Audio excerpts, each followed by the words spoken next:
आसरे आस जीवारे धाई जन्म नेइचंती जीशु आमरी पाई प्रभु जीशु ख्रीष्ट मनुष्य पाई कांदुचंती जीशु गरु गुहाले जाई आसो आमे जीवारे धाई सबु मिसी होसाना होसाना गाई आसो आमे जीवारे धाई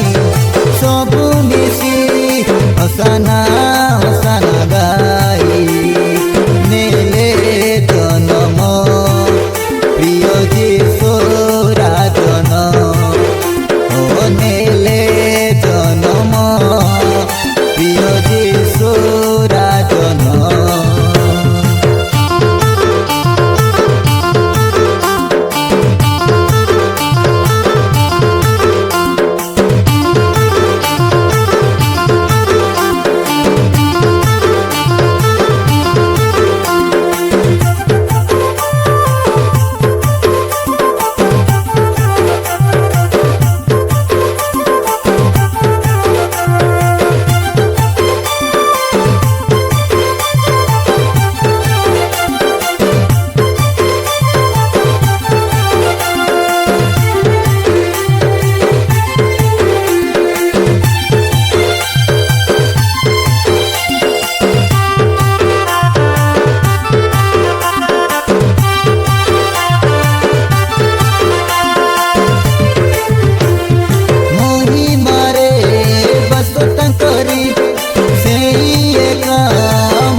जीवन धन्य हो आस आमे मिति करबा तांकरी गुण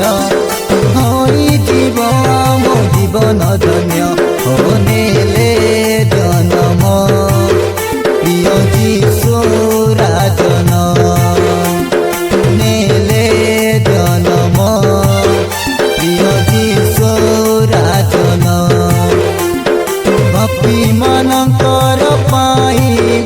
कले परित्राण प्रिय प्रभु जीशु ख्रीष्ट ईश्वर